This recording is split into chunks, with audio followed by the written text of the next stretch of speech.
Hi guys! It's another Read Aloud marathon.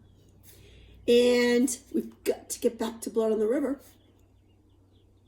I hope you loved our Read Aloud, Miss Lori and I.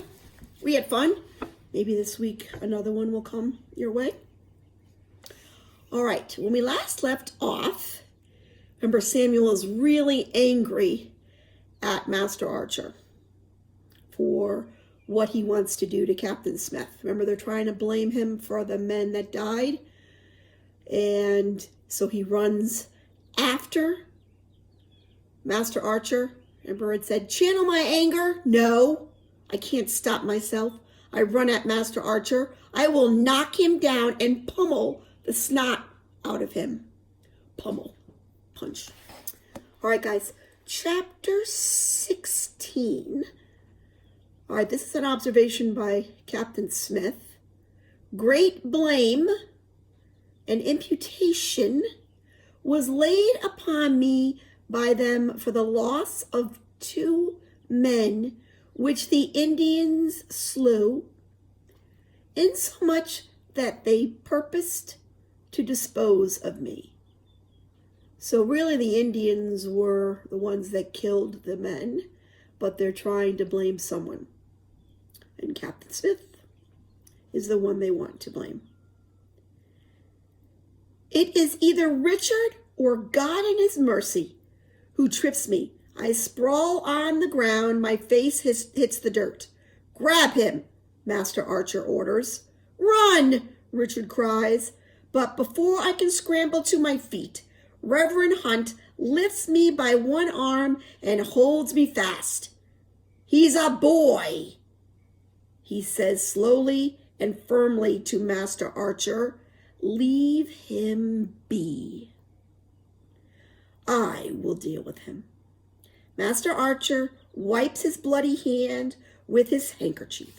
He gives me one last disgusting look, then turns to go.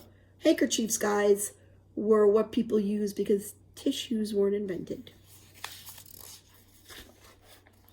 Reverend Hunt drags me with him to the chapel. Richard follows. I'm sorry, Reverend Hunt, I say as I struggle to keep up with his long strides. He is gripping my arm so tightly it hurts. He is focusing his anger, and most of that focus is going into my arm. He plops me down on a long bench in the chapel. Do not leave here until you have prayed long and hard. Pray to curb your temper. Pray for humility. You will need that desperately if you become the servant of one of those gentlemen.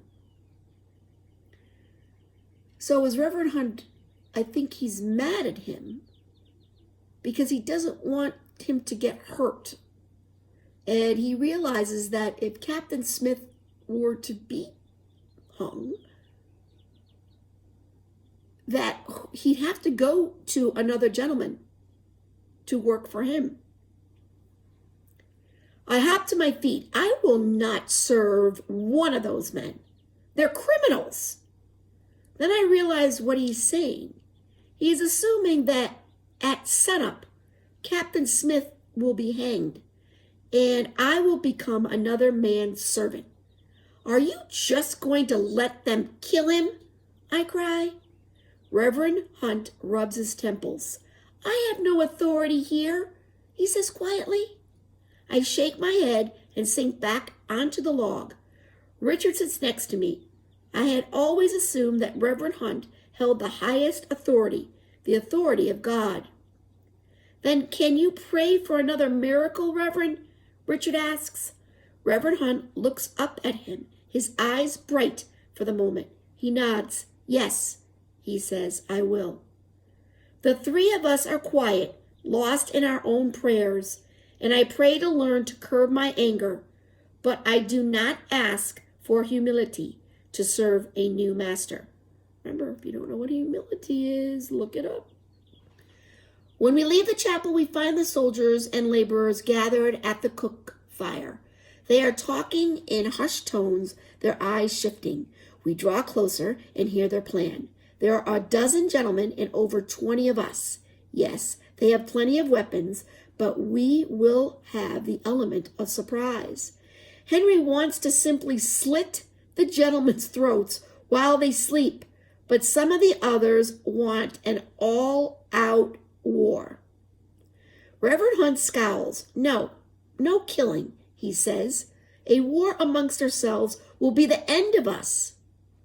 An end to the colony. We will not even have enough men left to fend off another Indian attack. But the men ignore him. They want blood, and if it will save Captain Smith, so do I. I grow weary of listening to the men argue about their plans. I nudge Richard, and we leave to walk to the river. The afternoon sun is low, a breeze is lifted, and the river has ripples over its surface. Do you think their plans will work? Richard asks me. I shake my head. A lot of men will die. Maybe you and I will die too. And yet, if we do nothing, we both know what will happen tomorrow morning. We will watch Captain Smith climb up the ladder to the gallows, watch them slip the noose around his neck, and when they shove him off the ladder, the weight of his body will jerk his neck against the noose. Our only hope will be for his neck to break quickly so that his death will come peacefully. Well, as peacefully as you can. I have seen hangings where a man gurgles and thrashes, and his face turns red, and his death comes so slowly that I have wished for a sword to put him out of his agony. A thin layer of ice has crusted over the water along the shoreline. I press on it with the toe of my shoe until it breaks like glass, making a star of thin lines. The wind is stiff now and chills me right through my clothes. When I first heard about the Roanoke colony disappearing, I wondered how it could have happened so quickly. Yet, here we are, down to fewer than 40 men from 105, and we're about to kill another one off. I sit down heavily on the riverbank. Something on the horizon, down the river, catches my attention. Oh, I just remembered something. I blink, then I rub my eyes. It's a ship. Ooh, who do we forget about? Who hasn't come back from England yet? The low winter sun has turned her sails to gold, and she is gliding toward us on the wind. My mouth goes dry. Is this the Spanish ship we have been dreading, come to attack and kill us? They will have an easy task. Can you see her flag yet? I ask slowly. Not yet, says Richard. His eyes are on the approaching ship as well. A vulture circles overhead. Then I see it, the sun catching it just right to show us the blue, white, and red. It's an English ship, I shout. Could it be Captain Newport after all this time? Richard cries. Reverend Hunt's words echo in my head. I have no authority here.